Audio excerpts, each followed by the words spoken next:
Hi all. So here's a general overview of the Laserpecker LP2. I had the LP1 previously, so this LP2 is the massively upgraded version.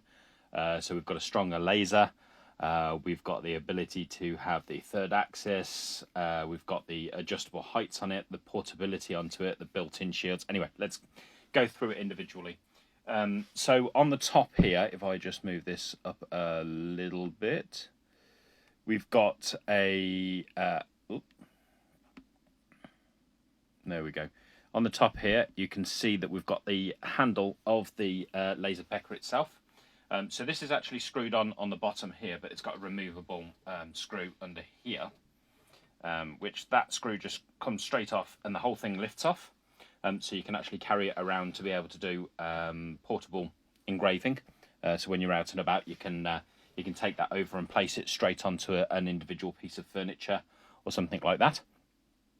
On top of that, it has this removable shield, which is actually plugged in at the moment. There's a secondary port on the back here, which powers a fan on here, which is going to be removing all of the smoke from around the product. That actually makes it so that you get a much cleaner engraving when you're on certain materials, because otherwise all of the smoke and everything else like that just sits on the material rather than them being pulled off. So this fan running during the engraving process means that it'll be a little bit cleaner, but also it gives you the opportunity to, I've seen some adaptations so that they put the covers over and then put extractors in, and you're able to pull all of the smells out and chuck them straight out of your house.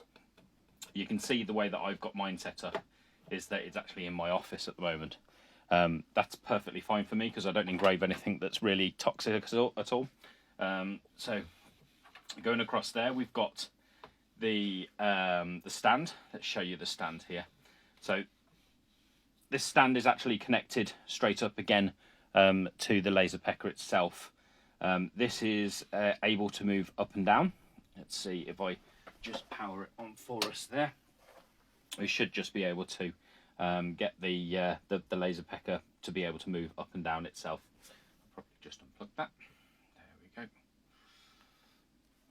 Oh, we haven't turned it on. Anyway, the buttons on the side here will allow it to move up and down. So a single press will move it up a very small amount, and then a long press will keep it moving up and up and up. Be careful with those. You'll want to press it immediately to stop it. Otherwise, it will come down and start pushing down or going all the way up on materials, depending if you've got something in the way. And then we've got the bit that I find the most impressive on the differences on these is actually what they call the third axis. So the third axis is this part right here. It's actually a removable part. Let's just unplug these two so I can show you. This is actually a removable part.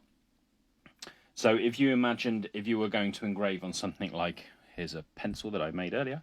If you were to engrave on this, it would basically be moving these parts here and pushing the pencil around whilst it's engraving in straight lines. It gives you that circumference engraving finish on the pencil itself.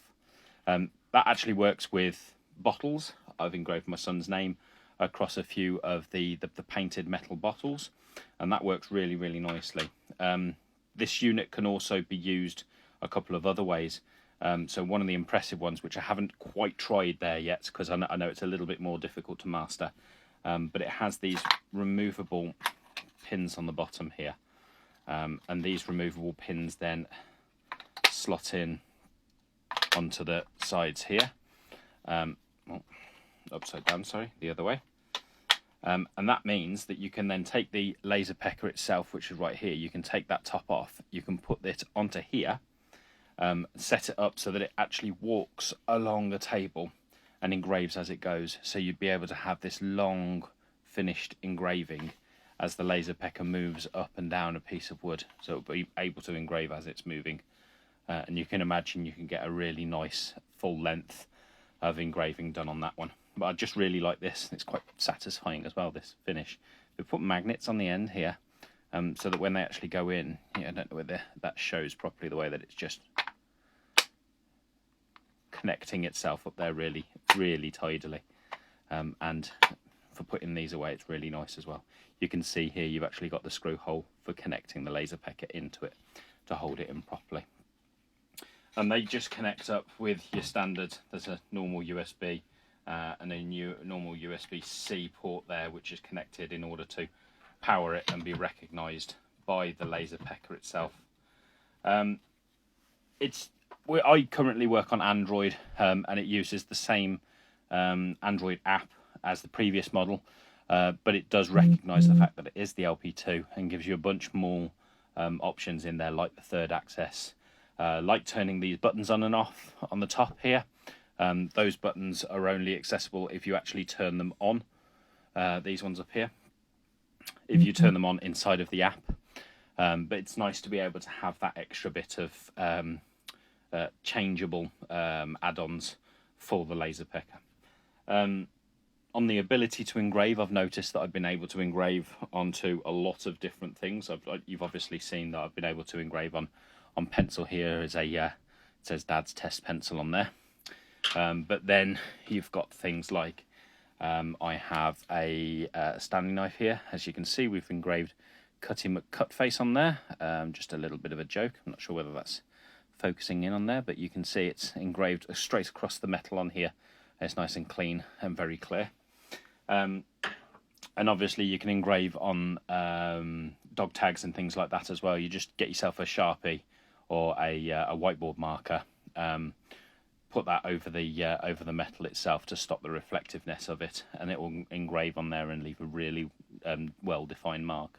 You're also able to engrave onto glass and things like that. Loads of different things. Obviously wood is really easy with it, but with the different laser on this, it gives you a very more precise, cleaner finish.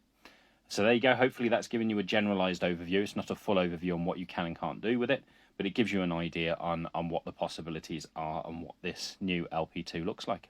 Thanks for watching.